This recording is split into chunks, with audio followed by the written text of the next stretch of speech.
Welcome to Radical AI, a podcast about radical ideas, radical people, and radical stories at the intersection of ethics and artificial intelligence. We are your hosts, Dylan and Jess.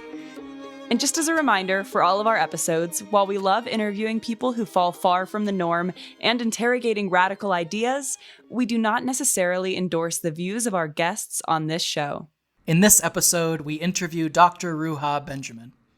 Dr. Benjamin is Associate Professor of African American Studies at Princeton University and the founder of the Just Data Lab.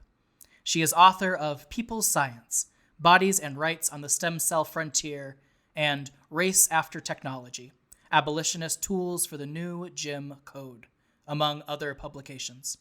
Dr. Benjamin's work investigates the social dimensions of science, medicine, and technology, with a focus on the relationship between innovation and equality, health and justice, knowledge and power. In this interview, we explored a lot of questions, like how is racism embedded in technology? Can robots be racist?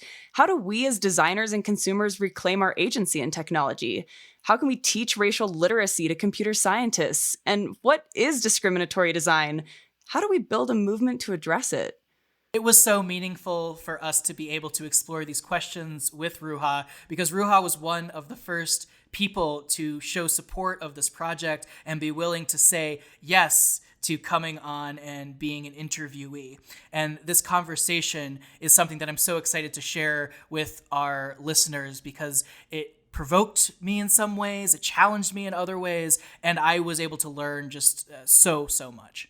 It's definitely incredibly humbling having people that we look up to so much in this field and people that we see come up in our research, in conversations with colleagues, in classroom settings and papers that we're reading, to actually be able to see them face to face, or at least monitor to monitor over Zoom in these interviews. It's such an incredible experience. And we are just so excited to share this conversation that we had with Dr. Ruha Benjamin with all of you.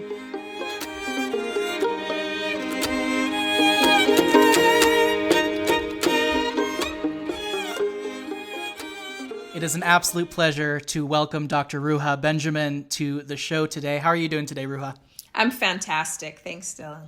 As we begin, I was wondering if you could tell us a little bit about your personal story. Sure. And I'm happy to go back earlier, but for starters, I'll start in undergrad where my research interests started bubbling and how that kind of intersected with my personal life. So I went to undergrad at Spelman College, a historically Black women's school, and I was looking for a senior thesis topic.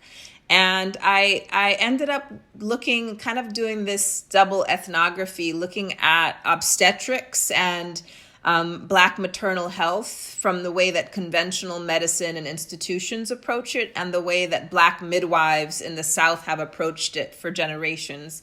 And so since I was doing this kind of comparative analysis, questions about knowledge production, power, authoritative knowledge were some of the themes that rose to the surface. And I think that's where my questioning of sort of mainstream science and technology started to rise up as I saw that many of the conventional practices in reproductive medicine and in hospitals actually didn't serve women broadly speaking and Black women in particular, and that this other, what we might call, or what social scientists think of as subjugated knowledge, in terms of midwifery and Black midwifery, and specifically how it had a very different approach to thinking about the body, thinking about childbirth, and then the practice of healing. And so that's where my interest in medicine as a social enterprise sort of was sort of bubbling up. And then I went to grad school and I was looking for a research topic that I could do there, in part because I had two small kids by then and I couldn't travel and do the very fancy, overseas research, And so I needed to find a research site that would allow me to ask these questions about power, knowledge, hierarchy, etc. And at the time, the state of California was investing billions of dollars into stem cell research because the federal government wouldn't fund embryonic stem cell research. And so there was a ballot measure. People went to the polls, voted for this new initiative, and a new state agency dedicated only to stem cell research arose. There was a new constitutional amendment called the Right to Research. And so it was clearly a political and scientific enterprise taking shape. And I ended up researching it from the inside as one of the first training fellows in the first cohort of students who were being trained to do both the science and the ethics around the field. And the way that I even got into that was an advisor of mine was one of the bioethicists who was guiding the initiative, and so she encouraged me to think about it as a potential research. So it was a kind of a project out of convenience, and so that ended up being my first book. And so Race After Technology, my most recent work, was not supposed to be my second book. It wasn't like the next stage. I was working on genomics and looking at the way that different countries were institutionalizing genomic science, how categories of race and caste were being incorporated into the field.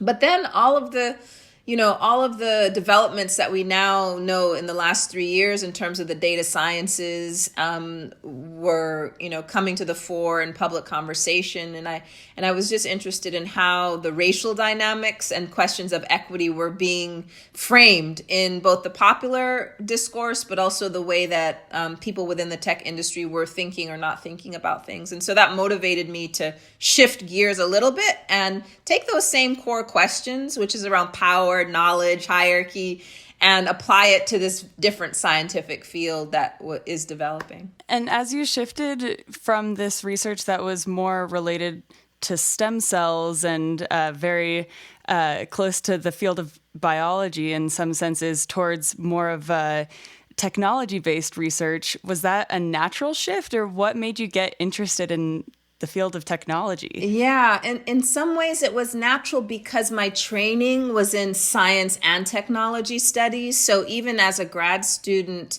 I was being taught to think about the relationship between these, not as completely separate, but in fact, we often, in my areas of study, we just talk about it as techno science, so that the line between science and technology is blurred, not only in practice, but in our analytical categories. And so there was still a lot that I had to learn because every discipline in every field is unique, right? And so it's not like you can take the very same approach to no matter what field you're engaging, but it didn't feel like it moving from science and technology studies to if I wanted to study like housing policy or economics or something that was not under this wider umbrella. And so there was still a steep learning curve, but at the time I was, when I made that shift, I was on sabbatical as a fellow at the Institute for Advanced Study outside of Princeton. And so I was interacting with a lot of people not even doing like applied mathematics, but doing like theoretical math and physics and so on. And so it was kind of the perfect context for me to begin thinking about AI when these were the people who were doing a lot of the theoretical work behind it. And I remember one conversation I did there's something called like a bar talk where you do like a 10-minute provocation on any topic you want and then people just talk about it. And I did mine right at the beginning of this project. And my provocation to get people in the room was, "Are robots racist?" And that ended up being a chapter title. But this is well before I knew this was going to become a book. And I remember the conversation, after I did this provocation, and I was talking to one of the mathematicians, and his response to the issues of discrimination and equity that I was raising was, well, the AI, we expect the AI to develop to such an extent that we can ask it what to do about the ethical problems, right? We will turn to the technology as the kind of source and guidance. That's how much, in my head, I'm thinking that's how much faith you have in this, is that it's not only going to be the tech fixes for all the things out there in the world, but it's also going to deliver the ethical frameworks, and so that exchange at this bar talk was like, I gotta write a book because if these are the people who really, it was a profound faith and belief in. It even goes beyond a kind of techno solutionism, like the fact that you think that these things that you're creating are going to offer human societies the ethical guidance on what to do. I gotta intervene here. And so luckily there are many other people also planning to intervene. So in the last few years, there's been so much great work that's blossomed around this conversation, around the social, political dimensions of technology broadly, AI in particular. So without giving too much away from your book, and we invite all of our listeners to go out and buy the book because it's an incredible read, I'm wondering if we could dive into that question. So is AI racist? Is technology racist? So many good, those are each $300,000 questions and dissertation worthy, investigations really. And so we have to start, by coming to some agreement about what racism is before we can decide, whether technology or AI can be racist. And so I spent a little bit of time in the book, not too much, but kind of disentangling what many of us are taught to think racism is and what it actually is, in practice. And so part of it is to disentangle it from an assumption that for something to be racist, there has to be this self-conscious intent to harm, or there has to be some identifiable sort of desire to be malicious, the kind of racist boogeyman behind the screen. And so there's a kind of very flat version of racism as individual, interpersonal, self-conscious, intentional. And so once I disabuse us of that definition of racism and we begin to see what racism is in practice, both in terms of the effects of racism and the fact that if we think about technology in relationship to, say, laws, and we know that laws have encoded racism, and we can talk about certain laws as racist. The fact that they didn't have to, the authors of our policies and laws didn't necessarily need to want to harm particular populations, but out of ignoring the effects of those laws, that asocial, apolitical approach to the law can in fact create very harmful, even deadly consequences that I think we should rightfully think of as racist and classist and sexist. And so we can think, for example, about our drug laws as a kind of iconic example about the way that certain drug enforcement and penalties are associated with the kinds of drugs different racial groups use, and having stricter, higher penalties on drugs more common among Black people than white people. And so that law is racist in the way that it then has this effect. Similarly, then we can begin to apply that same rationale to technologies, that the author or the designer of a technology doesn't necessarily have to sit down and self-consciously want to harm a particular group, but by ignoring the history that's being built into whether it's the training data or the models, the proxies, etc., in the design of any system, and it has these disparate effects, I think we can rightly call it racist. And at the same time, that part of what the book is trying to do is to broaden our vocabulary. When I first started the project, I was like, everything's racist. That's racist. That's racist. And I was on this kick, right? And I had one of my colleagues was like, calm down, Ruha, calm down. You might want to flesh that out a little bit. Can't write a whole book calling everything racist. And so I was like, okay, you're right. I know you're right. And so then I thought, okay, what are the different manifestations of this larger process of discriminatory design? The various buzzwords, algorithmic discrimination, and that pushback on the part of my colleague, Aaron Panofsky, by the way, UCLA professor, that helped me sit down and think, okay, let me think about this on a spectrum of effects, from the more obvious to the more insidious. And so that helped me develop a vocabulary around, helping to name these different manifestations. And those are the structuring concepts for the book, from engineering inequity on the more obvious ends of things, where these are technologies that are, designed to stratify, designed to create hierarchies and surveillance, and no one's hiding that fact, really. And then we move along that spectrum to, on the other end, techno benevolence, which is where, the desire is to use technology to better the world and help and we don't expect that to have racist effects. But in fact, in the post-intentional analysis that I'm offering, even those can potentially lead to reinforcing and deepening systems of inequality. And so it was really a process, a conversation and dialogue with colleagues and graduate students, and that I helped me develop from my first impulse, which was just to go out guns blazing, everything's racist, to, okay, now we can talk about the new Jim Code. And for some of our listeners who are maybe not as well-versed in the technological realm and might not know some of the background for these discriminatory systems, as you were mentioning before, I would love if you could dive in a little bit into some examples of how discrimination and racism especially can manifest itself in technology, and especially in artificial intelligence systems.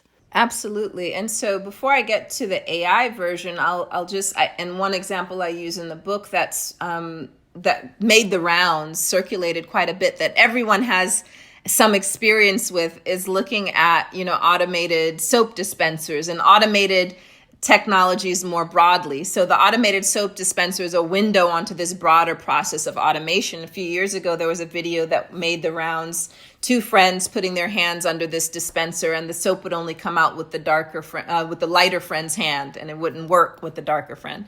And so if we look at that, like the layers of what would lead to this disparate, outcome, it holds some lessons there for much more complex systems, right? And so how did that particular tool get to the point of being in the context of a consumer context without anyone catching this to begin with? What does that tell us about who was behind the scenes in the research and development phases that would make it so that it's already installed in a hotel room? And so it offers some lessons about the diversity behind the scene of a lot of companies that make it so certain issues never even arise, and we can think about that has very low stakes, like, oh, you didn't get your soap, so biggie, not a big deal. But then we can think about the much higher stakes when we think about the forms of bias and issues that never arise because people around the table don't bring it up. And so with respect to that, I'm thinking about a study that came out a few months ago, actually after my book came out, that's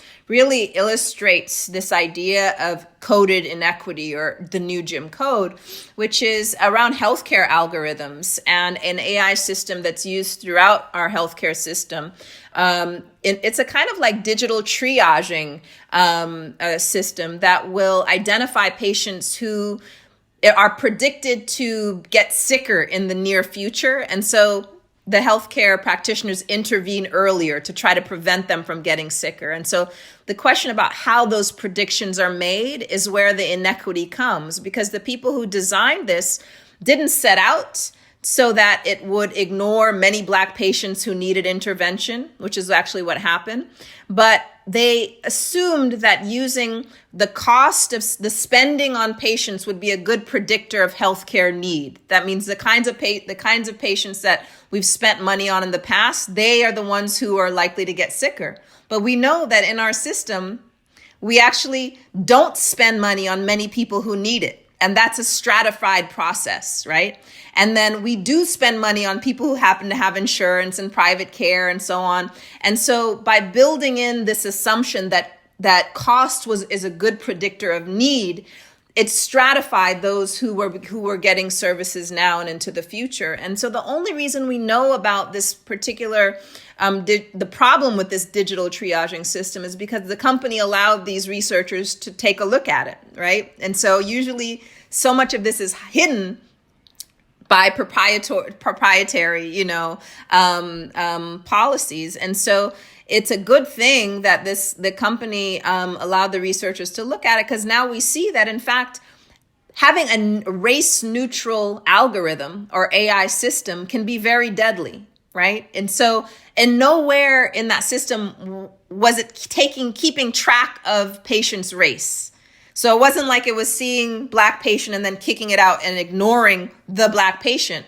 It was the assumption that cost was predicting need, and the fact that on average, our system spends less on Black patients for a variety of reasons, including various kinds of systemic racism, from doctors' bias, nurses' bias, to insurance issues, to all kinds of other institutional factors. The fact that our health insurance is coupled with work, and so the kind of work that you do then impacts your insurance all the way down the line. And so what would be, in a thought experiment is if someone was around the table when that particular, automated system was being developed, that knew this history and knew these disparities existed, that could have flagged this earlier on, like the soap dispenser could have said, you know what? Why are we assuming that cost is a good predictor of need when there's so many people who we don't spend money on who need it? Why do we think we live in a meritocracy or a place where everyone's needs are met? And so it would be interesting to have that kind of conversation much earlier in the design process that could, sort of see the issues coming. In preparation for this interview, and also just for my own betterment as a person, I was reviewing the New Jim Crow. I have the book here by Michelle Alexander, and I was going back over how she ends it, and it's with this quote from James Baldwin. And it reminded me a lot of what you were just talking about. And this is from The Fire Next Time, which I believe Baldwin wrote to his nephew. And he begins it with this. He says, "This is the crime of which I accuse my country and my countrymen, and for which neither I nor time nor history will ever forgive them, that they have destroyed and are destroying hundreds of thousands of lives and do not know it and do not want to know it. It is their innocence which constitutes the crime." Which first, my God. Yeah, Baldwin. Yeah, mic drops every time. But that really encapsulates so much of the dynamics, going back to the first question about, can robots be racist? If we understand that so much of racism is perpetuated through a kind of distorted innocence or an appeal to innocence, the idea that I didn't mean for that to happen, or you're taking that the wrong way, because we're supposed to believe in the good-heartedness, not only of our countrymen more broadly, as Baldwin describes, but the fact that until the last few years, a kind of techno-utopianism permeated our culture, in which we were supposed to believe that anyone who works in these fields are simply trying to make the world a better place. There's one of my favorite sort of clips from the show Silicon Valley that I describe in the book is, the scene from TechCrunch, and all of these, programmers going up and pitching their idea, one little incremental new design after another, but every single one of them ends their pitch with the same mantra, and this is going to make the world a better place, and this is going to make the world a better place. And so in part, that's really what Baldwin is taking to task, is it's not even that, I don't think he's encouraging us to develop a kind of cynicism, but it's saying that so often the worst practices are perpetuated because we believe so much in our own innocence, and we don't take stock of how, despite our intentions, we can have such harmful, effects and contribute to some harmful processes. I was just speaking to this conference of machine learning practitioners, international conference earlier this week. And one of the questions I had, for practitioners and the field more broadly, is whether you are ever in the course of your training, do you learn about the history of technology, or the history specifically of automated technologies? And I pointed to the example of IBM and the Holocaust and said, this is a paradigmatic example where people were doing their little bit of the code, doing their little bit of the system. There was the bureaucratization of evil, that evil practices of the Holocaust were allowed to perpetuate precisely because people were focused on their own little narrow contribution to this larger thing and encouraged not to look up. Don't pay attention. Just clock in, clock out. And so in part is thinking about this history of deadly data production in the context of earlier eras, that perhaps if we taught more people in STEM about it, my hope is that it wouldn't discourage you from, pursuing that field, but it would give you a much more sober understanding that, the idea that what you're going to do is inevitably going to better the world is perhaps a recipe for danger, and so to think about the big picture, think about the history and sociology of our society and how it intersects with tech development, I think should be essential, should be integrated into our pedagogy rather than something that's just kind of like added on if you're interested, at the end. Yeah, that brings up a really good point, too, about this idea of responsibility. And you mentioned the responsibility of computer scientists and designers of algorithms to not pretend or actually be ignorant through this innocence, right? Because they're not being trained. But then there's also this responsibility that I've heard you speak of before with your research that falls on the consumer and the users of these algorithms as well. So I would love to hear you speak a little bit about the responsibility on both ends of the spectrum here and how they can both play in the role of the way that these algorithms are perpetuating this systemic inequality. Absolutely. My sense is that there's enough responsibility to go around. The problems that we face are produced at so many different levels through so many different processes. And each one of those is an opportunity to rethink how we've been approaching things, because it can't simply be a top-down solution, whether it's through law and policy, however necessary, in thinking about how to transform the kinds of accountability that should be there. So on one hand, I don't believe we can just leave it to the goodwill of tech practitioners to regulate themselves and to hope that they do things in the best interests of society for a lot of reasons. And so we do need a kind of external accountability structure through laws and policies. But also I just, in part what I was wrestling with in the book is where the demand for certain kinds of technologies also takes shape in our culture, in our collective imagination. And so it's not simply a supply issue, but it's also that many of the technologies that are then enrolled to stratify, to harm, to create short-term fixes, provide convenience for us, provide a sense of tailor-made, like you feel seen by technology. When we look at like marketing, targeted advertisements and so on, there's a sense where, oh, wow, I'm special because, look at this shoe ad. They know exactly, like I'm feeling that now. I'm getting all these ads during quarantine it's so funny, that are like business on top, party on the bottom ads. Like it's like these outfits that are being targeted that they know we're sitting in front of screens. And so it's like, this outfit will allow you to look good on top and relax on the bottom. And I feel seen, like I'm like, you get me, algorithm. And so like, I think like I want to wrestle with that the desire that it's also being filled by many of these technologies, so that we can take stock of our own demand and desire for certain kinds of conveniences. And at the same time, I think to do that effectively, I think we have to move beyond thinking of ourselves simply as users and consumers. I think that that's a very limited understanding of our relationship to technology. I think that that's the dominant view, is that we are being groomed to be good users and good consumers. But as so long as we limit ourselves to that particular role, then I think we give up a lot of power, in part because, when we think about what's been effective over the last 3 years in terms of shifting the conversation and the expectations around the tech industry, it's been through collective organizing, whether it's tech worker organizing, whether it's community organizing.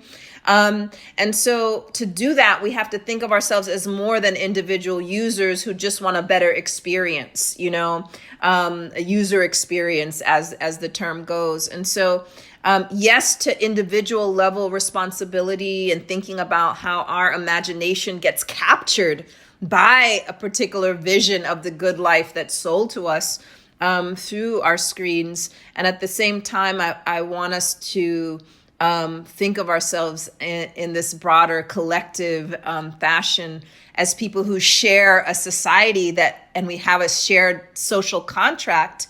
And I think that will lead to much more substantial shifts in how we begin to see the expectations for tech designers and developers. Even folks, I've heard, even with folks that agree with you, also have this almost passivity to it, and I've fallen into myself, like, oh well, this is just the system, this is just the Silicon Valley culture that we're in, and I'm almost hearing your rallying cry as a reclaiming that agency in each of us.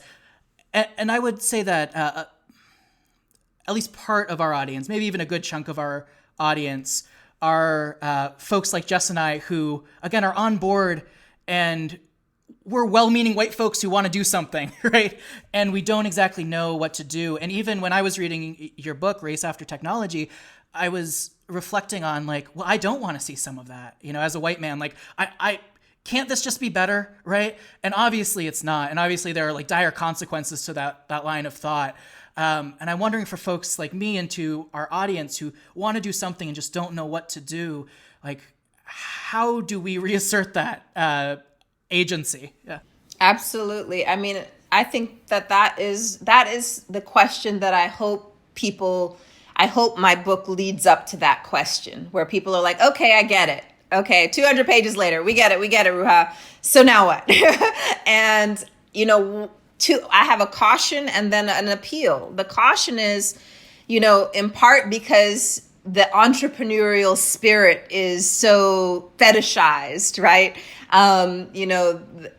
That the desire may be, or the end point may be, okay, let me come up with some new thing that's going to help address this, and it's not that new things aren't good, but there's so much happening that well-meaning, good-hearted people who want to get in the fight can connect with and lend your energy, lend your technical expertise, lend your training to, rather than starting from scratch somewhere. So in almost every locale, every region, not just of the country, but throughout the world, there are people working not just in terms of community organizing, but tech justice in particular.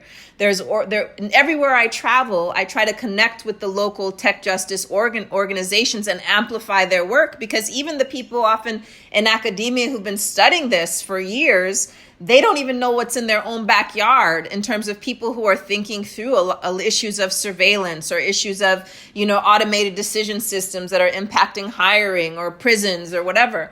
And so my appeal is, rather than trying to come up with some new fancy thing that's going to better the world, is to connect up with local, national organizations that are pushing at the policy level and also pushing from within industry to change a lot of the dynamics. And so one of the organizations that I stay connected to on the national level that is, thinking through a lot at the policy level is Data for Black Lives. And then in different cities, whether it's in New York or Detroit or LA, one of the organizations that I connect up with is Stop LAPD Spying. In fact, they had a major win last week. They had been pushing for years to stop the predictive policing program of LAPD, and it finally came to an end, although they know from experience that it's likely, because racism is mercurial and innovative, it's likely to manifest in a different form unless they and allies and co-conspirators are vigilant about that. But that's a serious win that was driven not simply by academic critique, but by local organizers who knew about, who understand the evolution of surveillance technologies and racial profiling, and were really keen on having a community level sort of approach to addressing this issue in LA. Similarly, Detroit, New York, there's so many, Baltimore. And so I would encourage someone who feels energized and feels on board with a lot of the issues that I raise in Race After Technology. And to that, on my personal website, ruhabenjamin.com, if you go to the resources page, I have a long list of initiatives and organizations to connect up with. And there are many more besides what I list, but that just gives you a sense of where to channel that energy in terms of, contributing to what I see as a movement. It's great seeing that there are a lot of really passionate people who want to help solve these issues that, unfortunately, at least in my experience, I seem to see them come from the social sciences.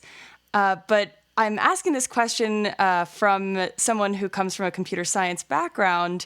I'm curious if you have any ideas for how we can get this passion for change ignited in the computer science discipline and in the classroom, honestly, because in the end, if a lot of these algorithms are going to be proprietary and hidden by large tech companies, how do we get those who are actually creating them to understand and be equipped with the tools that you're explaining here to try to stop these problems from happening? And I do think pedagogy, I think education is like the ground zero for trying to seed a different vision of and role of technology in our lives. And, for me, the example, and when I speak to computer science audiences and students in particular, I point to an example in medical schools where the students decided that they weren't being trained to effectively be healthcare professionals because their schools were not equipping them with a keen understanding of medical racism, the history of, structural competency, all of these things that they had determined were essential to be effective healthcare professionals that they were not getting in their medical schools. And I'm talking about even the very top medical schools. So the students, as a collective across institutions, formed an organization called White Coats for Black Lives. And not only they continue to work in terms of transforming the curriculum, so that I know in one school where I was in touch with students, they pushed for a first year mandatory course that incorporated a much more robust treatment of racism and health, not race and health, because race is everywhere in health medical school training. And so I could talk a little bit about that distinction, but they wanted to focus on racism and health, and they got that. And they looked at the diversity of the faculty. They're pushing for that. And one of the things I love is that they issue report cards on the medical schools about how well they're doing, meeting a whole long list of factors. And so when we pull back from this White Coats for Black Lives, I think of it as a model for other fields, students in other fields, because the students are not thinking of themselves simply as consumers of education, as people who pay a tuition and then just take whatever's given to them. They are actively molding the education that they understand they need for a world that they're moving into. Even if the people who are training them don't quite get why X, Y, and Z are needed, the students know. And so we could imagine a similar kind of student movement arising in the context of computer science that's institution-wide. So even if at your institution, you're only one of a handful of students who is sort of privy to this and knows that this is something that you guys should be thinking about, once you look across institutions, the group is much bigger, and then you can begin to build interest and build your critical mass. And so in part, once you begin to do that, then you see actually there's quite a few resources. There's many kinds of initiatives that have to do with transforming not just education, but even the workforce that you're going into. One of the tools that I would recommend listeners look up is called Advancing Racial Literacy in Tech, that was developed by the Data and Society Research Institute. It's a short workbook that you can download for free that has, this 3-part the aims are threefold: to develop an intellectual understanding of how systemic racism shapes technologies, ones we already have and ones that we're developing, an emotional intelligence of how to deal with racism in workplaces, in higher education, and lastly, a commitment. And this is what was going back to the last question: a commitment to lend your skills and your energy to assist communities of color in addressing various forms of tech injustice. So this is just one of many resources that students and early career, computer scientists can use as a building block to think about what needs to transform, what needs to change within your field. But I think step one is to realize, that you have agency, that you have a say, that you have power, that you don't have to wait for someone else to decide it's important, and that's what a great, and it may be that you want to invite in people from White Coats for Black Lives to talk to you about how they did it, in their process, and learn from them rather than feeling like you have to start from scratch. When Jess and I started this project, we had expected to be the only ones asking some of these questions. And what we found within 2 hours of launching the podcast is that we are so far from being the only ones, and that there's absolutely a great legacy of this. And we continue to be just shocked that we're even talking to you right now, right? Because you're someone that we've looked up to for a while, and it's God, no. There are so many people, and one of the first steps in terms of building a movement that I've learned from my own community organizing days is just to realize that we're not alone. Yeah, just put up the bat signal, and then everyone, people come out of the woodwork. Right, absolutely. And people, in our experience, are hungry for something. And we've put this word radical around this something. And for us, it has something to do with this movement building. But we would love to hear from you about what that word might mean in this work. Yeah. I love the word radical, because although it gets a bad rep, to me, at the most fundamental level, it's about drawing our attention to the root issues, the root causes, what often lies beneath everything else that we're talking around. What are the fundamental issues that we should return to? And I like thinking about my work in terms of a radical framing, because it's about questioning what we most take for granted. Part of being social beings and being socialized is that you have to buy in to an agreement that, okay, we're not going to question X, Y, and Z so we can get along, so we can interact with each other. And so a radical conversation or a radical approach to something says, we've been doing it like this for a while. Maybe we should question it. Maybe it's not working for everyone. And it's disruptive in the sense that people don't like to question the long-held beliefs and norms and practices. But I think on a routine basis, it leads to a much healthier, just world when we return to those starting principles and think, okay, is this still are we still living up to our ideals? Are we still, and so as a sociologist that studies technology, part of it is to really push back against a technical fix for many of these problems that fail to address the root causes, right? And so it's not that technology inevitably remains at the surface or the superficial or the symptoms. It's not inevitable, but too often we get so enamored with the technical fix that we stop there and we don't dig deeper into what is actually giving rise to this problem that we're trying to fix. And so for me, radical AI is an AI that decenters itself as part of any movement, as part of any solution. If we look to the AI to guide us, or to in the way that mathematician did, or we look to the AI as our beacon of what we're trying to do is make it better, rather than putting it in its place in terms of a larger social transformation, then it's not radical, right? Because what we need to think about is how to foster more just and loving human relationships. So if the technology is not helping to foster that, then it has to go. So what makes my work, I would suggest, radical is that I am not I am not attached. I am not convinced that we always or even all, necessarily need technology in the mix for everything, right? And so we go back to that first project that I talked about as an undergrad in terms of reproductive medicine. The way that those Black midwives approach childbirth is what we would consider pretty low tech.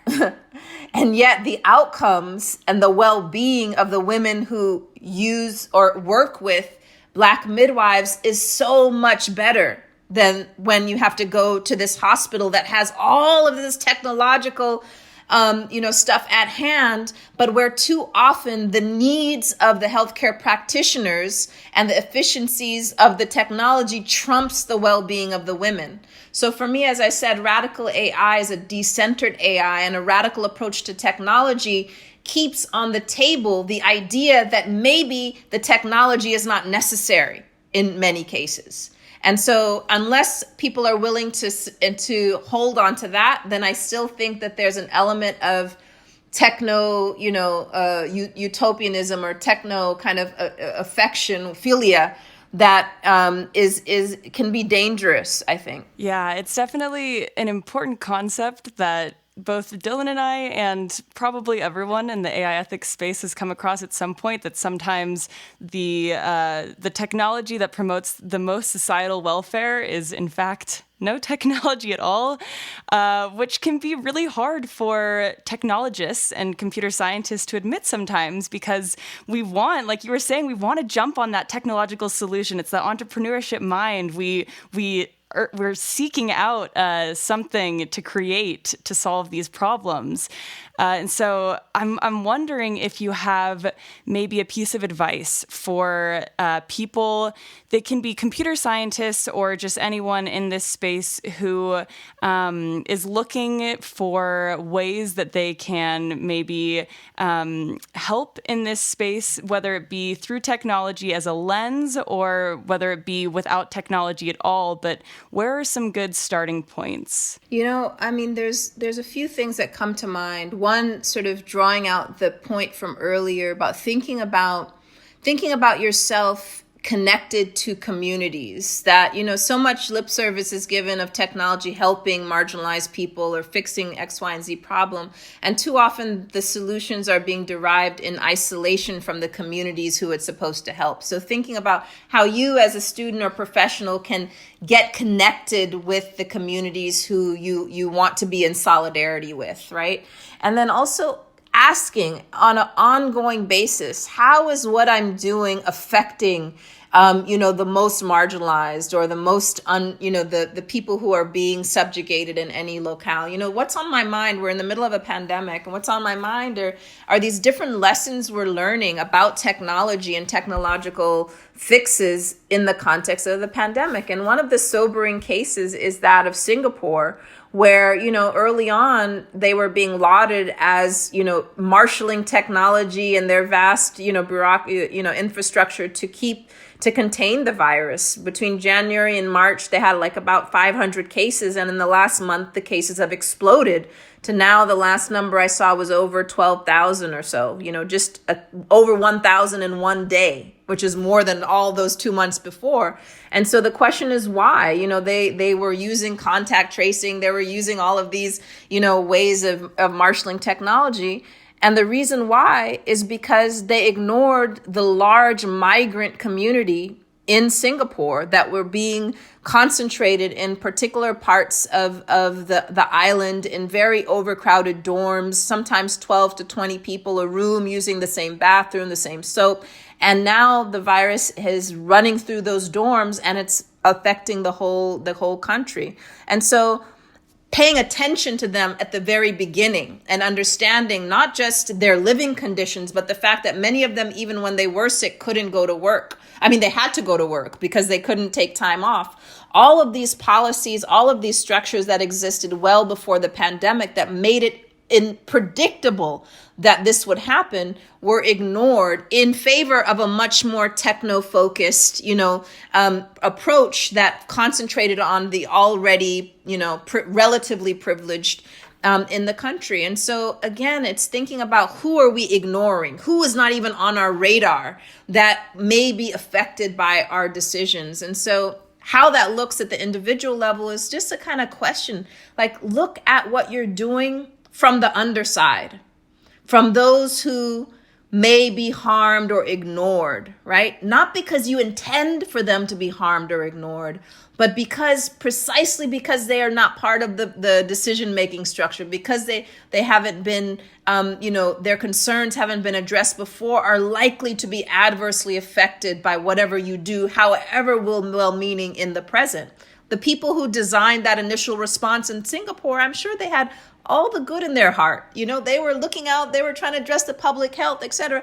But the plight of those migrants was amputated from their imagination. It was not on their radar, not a priority, and that led to the current crisis there. And so again, I think that lesson could be applied to so many other areas where it's not based on anyone necessarily being malicious, although bad actors are plenty. But it's about what you're ignoring. So what you haven't been trained to think about, As we move towards closing, I'm stuck. I'm caught on this word that you use that I wish that we used more often in these spaces, which is love. And I was recently talking to my mother, who was still is in the technology industry.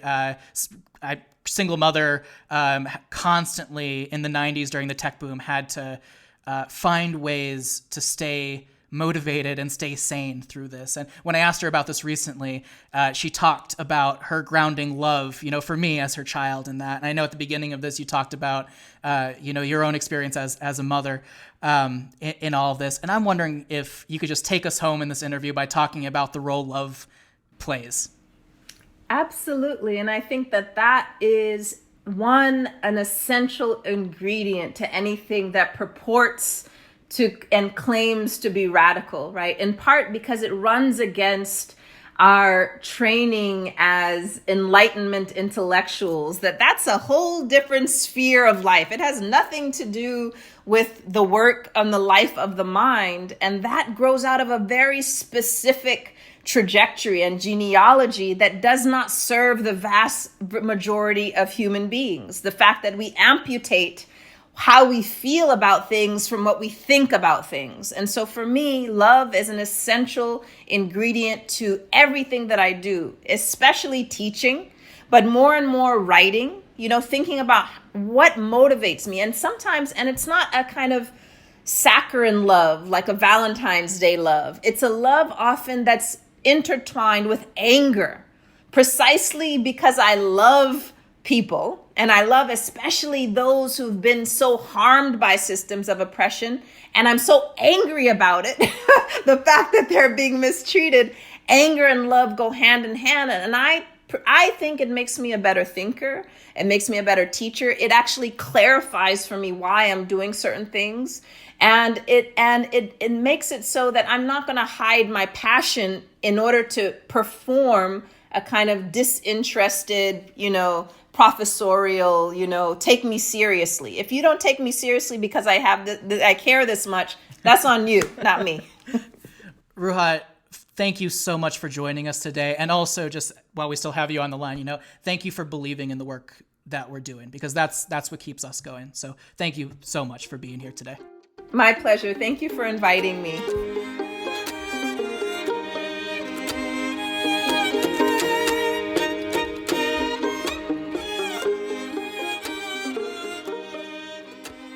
We want to thank Dr. Ruha Benjamin again for joining us today for this wonderful conversation.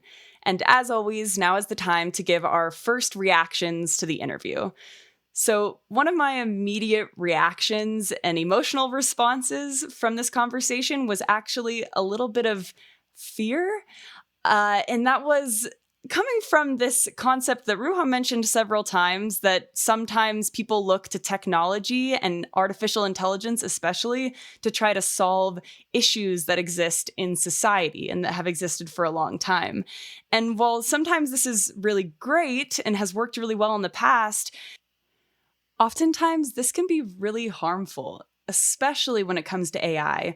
And Ruha mentioned this a little bit when she was talking about her provocation, asking the question, are robots racist? And the fact that someone even came up to her after that and told her that eventually we might be turning to technology for guidance in social issues and to AI for guidance. And that thought really scares me. What about you, Dylan? What were some of your immediate reactions? Yeah, Jess, I echo that feeling of a little bit of fear and uncertainty to the question of when do we as designers and as consumers of technology center our solutions to the problems that we have, including racism and sexism? When do we center those solutions in technological novelty? And when do we take a step back and look at the social context and the relationships that we're building as the real place that we can solve some of those issues? Because for me, the other feeling that I'm really leaving this conversation with is I'm feeling inspired, especially when Ruha began to talk about this act of us forming a movement together. And Ruha is showing that everywhere she goes, right? She's connecting with the people in her midst, the people that are doing this work. She's speaking to folks who, may not believe the exact same things that she does and trying to engage with them in conversation. And I really think that she's one of those people out there right now who's leading the way in how we change some of our preconceived notions of how we can solve some of these deeply ingrained issues in our society while also taking into account some of the technological solutions as well. Yes, exactly. And one of the deeply ingrained issues that Ruha is engaging with so much is not just racism in technology, but taking a step back and even defining what racism is in the first place. And this was something that was really important for me, definitely, and hopefully for listeners as well, to really think twice about some of the words that we're using in everyday conversation and trying to recognize how we actually define them and how the definition is really meaningful when we can assess their impact in terms of technology. And when we talk about an issue like racism, if we think about it as something that has to be intentional, like Ruha was saying, then this might make us not even consider the times when it's subconsciously enacted in systems. And this happens so much in artificial intelligence. And this is something I've encountered in my research before, where if we actually just try to ignore these issues, we're making somewhat of a value judgment by doing that itself. And so if, for example, in a machine learning system, if we just choose to ignore any data that has to do with race, the race blind design decision there, then that is a value decision in itself, and often actually ends up resulting in more harm for certain races than other races. And so we have to really assess the way that we are defining the problems that we are encountering, and that will help us uncover possible solutions, or at least steps towards solutions for those issues as they are embedded in our technologies. And I want to circle back to this conversation about love that we had at the end of this interview, which I think was just so powerful. How in order to make lasting change, we really need to commit. Like, we really need to love this new world into being. So one of the questions I hear Ruha inviting us into is, what are we willing to commit to? And how deeply are we willing to love?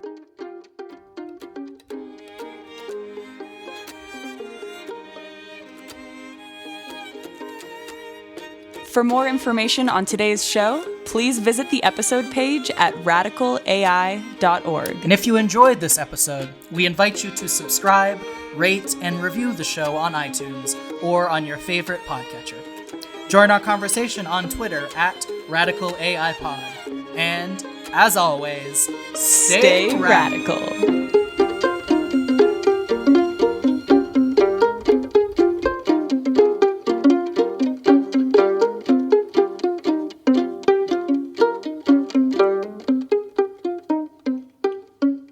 Can you give me a better stay radical?